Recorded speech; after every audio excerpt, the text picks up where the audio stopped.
These kinds of amazing comics come around less and less these days. Enjoy Hickman's X-Men while you can, because right now, it is perfection. House of X number 3 left on an amazing cliffhanger. Cyclops and his team boarding the Forge to destroy the Mother Mold before it comes online and spawns Nimrod, the agent of destruction of mutant and human life as we know it. In a desperate move, an Orca's security guard blows himself up, and seemingly the X-Men's boarding party as well. Of course, we know Cyclops and his team didn't die, at least not yet.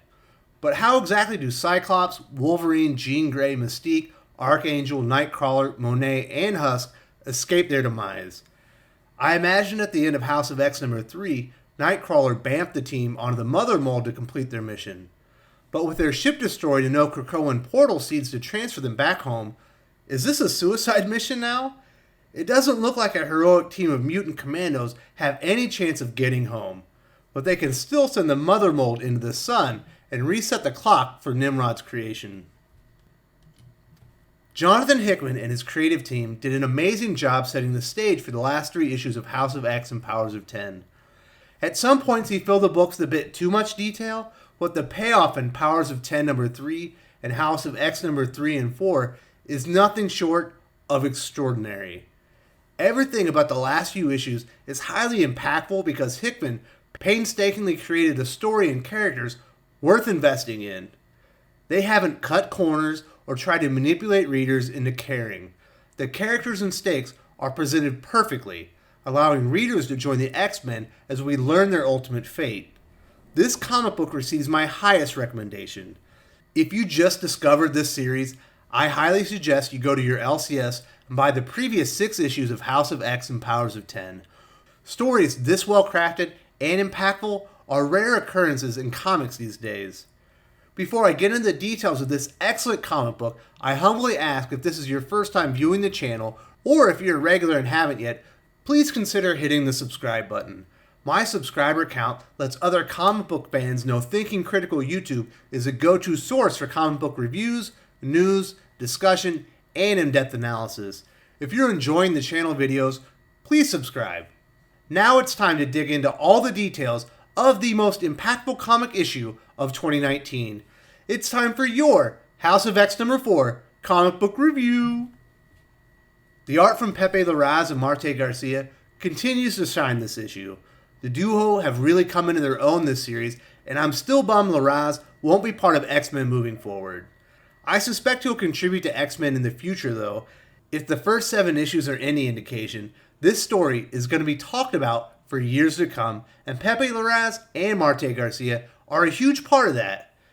I've gone into enough details recently about why their work is great, so here's my personal favorite visual from the entire issue. Monet transforming into her hollow or penance form was pretty unexpected, at least for me. I actually didn't realize it was this version of the character on board the ship. It's a fantastic reveal and displays just how devilish and powerful she is when necessary. And it's very necessary in this comic book, which we'll get into in a few minutes. Pepe Larraz and Marte Garcia's graphics continue shining in House of X. I rate the art 4.5 out of 5. There is limited reference material in this issue. So limited, there's only 1 page of note. And it paints a very bleak picture for Charles Xavier and the state of his mutination. The list of mutant extinction events is somewhat short, but the details are very striking. Pre-Genosha and the Sentinel genocide perpetrated by Bolivar Trask, there are over 17 million mutants worldwide. The genocide wipes out over 16 million in total, leaving just shy of 1 million mutants worldwide. The decimation executed by the pretender Wanda Maximoff depowers another 980,000 mutants. At the time of this book, there are only 198 mutants remaining. Sending the 8 mutant task force represents a full 4% of their total numbers. Again, reinforcing just how desperate Charles and Eric are to eliminate the Mother Mold and stave off Nimrod's creation. This is truly their most desperate hour. Alright, I honestly try my hardest not to spoil the biggest events. I want to talk around the most important moments if I can. I don't really think I can do that this issue, but I'm gonna try. Damn, this is an amazing comic book. No tears, I promise. The book opens with Charles and the Cuckoos binding the support team together so they can connect with Jean Grey and Monet and keep tabs on Cyclops and the X-Men. First, we notice Nightcrawler didn't bamf the X-Men to safety. Archangel and Husk haven't survived the bombing of the boarding party.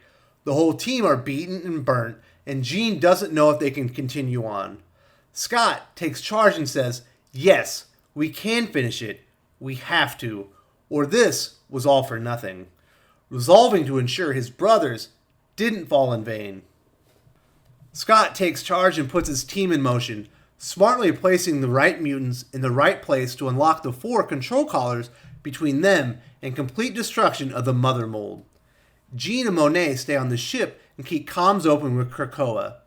Nightcrawler drops Wolverine off at the control collar nearest the security hub, likely to be the most heavily guarded position. Mystique will disable the collar in the habitat. She can blend in with the natives on board the vessel. Makes sense. Scott and Kurt will disengage the final 2 collars, and the team will worry about getting home after the mission is complete. He leaves them with one last command: be safe, be strong, win.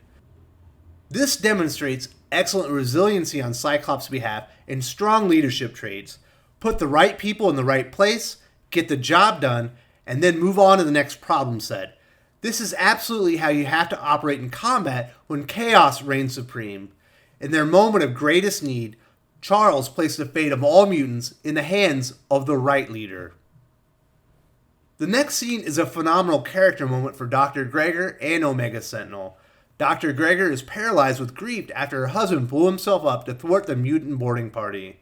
Omega Sentinel mentions she's just an observer and can't technically order anyone to defend the Mother Mold. But if Dr. Gregor doesn't act, her husband will have died for nothing. The look on Dr. Gregor's face says it all. She's a broken woman, hell-bent on revenge following her husband's death. This is perfect synergy between Jonathan Hickman and artist Pepe Larraz. No words or narration are necessary when the artist can tell so much with a single panel. She composes herself and starts managing an aggressive defense of the Mother Mold, but it appears to be too little, too late. Wolverine and Nightcrawler have already released the first 2 control collars. I think it was smart for Hickman to remove half the obstacles early. It gives more breadth to the finality of the mission and allows him to build a tremendous amount of tensions moving forward. Because I hate to break it to you, it was never going to be this easy. From this point on, this comic book is a roller coaster of high impact action and emotionally draining scenes. Aboard the Forge, Cyclops releases the 3rd control collar, leaving Mystique as the final mutant commando to complete the mission. She got a bit lost, but is approaching the final collar, and the team can finally figure out how they're getting home. Mystique senses something is off before we get the first real shocker of the issue. Dr. Gregor and Omega Sentinel open the bay door, and she's sucked into the vacuum of space. The pair leave the area open to space to prevent anyone from disengaging the final collar. It looks virtually impossible for the X-Men to release the final collar and destroy the Mother Mold. And things go from bad to much worse. Dr. Gregor takes an action so drastic, even Omega Sentinel thinks it's a terrible idea. Remember, these 2 established last issue, they can't bring the Mother Mold online yet because the AI hasn't matured. If they do, the AI is most likely to be insane. Dr. Gregor has been forced so far over the edge, she brings the Mother Mold online early. This is a very desperate move. But just like Scott and his team have lost loved ones, so has Gregor.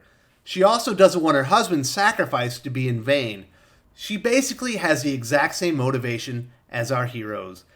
This is a great dichotomy and drives home that it's not the motivation that makes actions heroic. She's doing this to ensure the final elimination of mutants worldwide and is risking the Mother Mold AI won't be insane. An insane Mother Mold all but assures the elimination of humans as well. I love the way Hickman plots this out and continues upping the stakes and tension. Cyclops and the team literally have 30 seconds to midnight for all mutants. It's now or never, and nobody can access the final control collar and survive. The next scene is easily the best in the series so far. I honestly can't remember the last time a comic affected me on such an emotional level. Wolverine and Nightcrawler, two very opposite characters who have fought together for years, view their fate. Kurt asks Logan, "Are you ready?" And Logan's response is an absolute gut punch. So I gotta ask, you still think there's something waiting for us on the other side? Nightcrawler responds, "Worried about your soul, Logan? Just wondering what someone like me should expect." This is amazing dialogue between two friends who know they have seconds to live. Two warriors are about to go out on their shield side by side to save their family and secure a future for their people. The final words of Nightcrawler are the emotional sucker punch of the cinch, and exceptionally hopeful at the same time.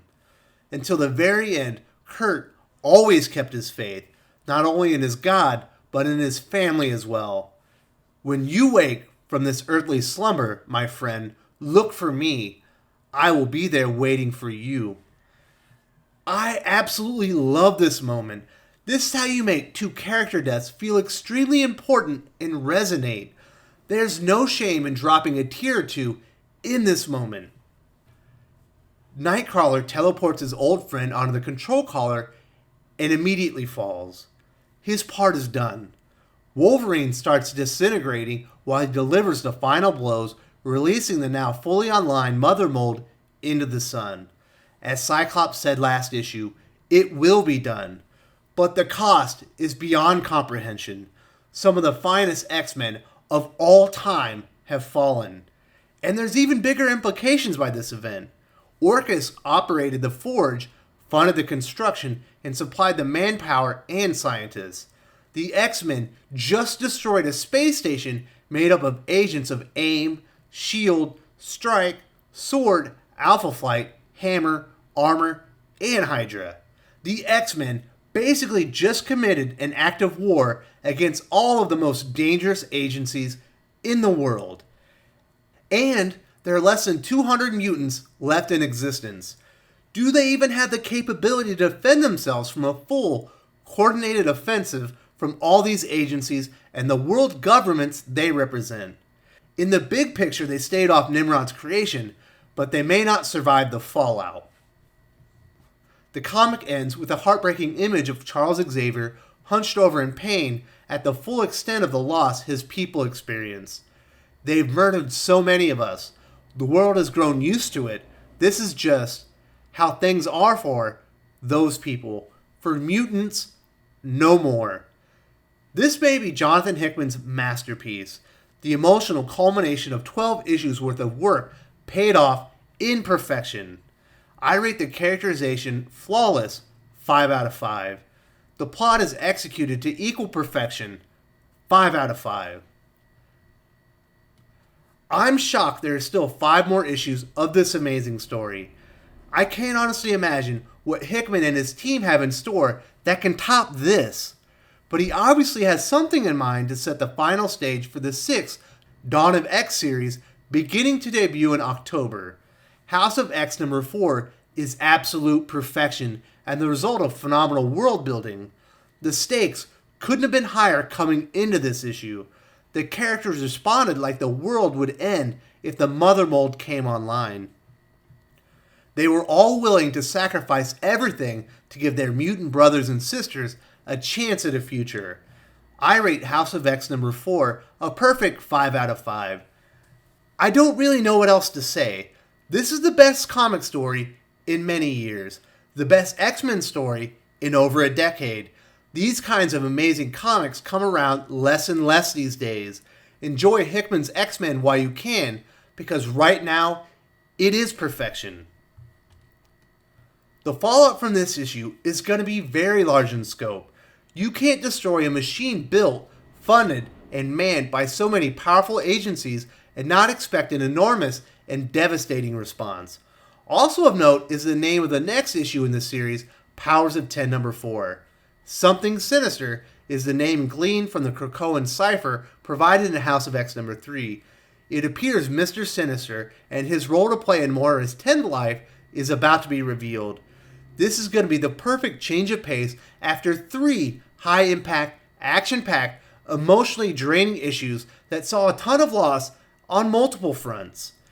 Thank you so much for joining me for today's review of what I believe is the best comic book issue of 2019, eclipsing Marv Wolfman's Man and Superman from earlier this year. If you enjoyed this video, please give it a like. I would appreciate it very much. It helps us attract more views for the channel. Subscribe for future commentary, comic book news, and reviews. And don't forget to ring the bell for notifications. If you want to talk comics, movies, and much, much more, you can follow me on Twitter at Wes_from_TC. With that, Salamat Po, and I'm out.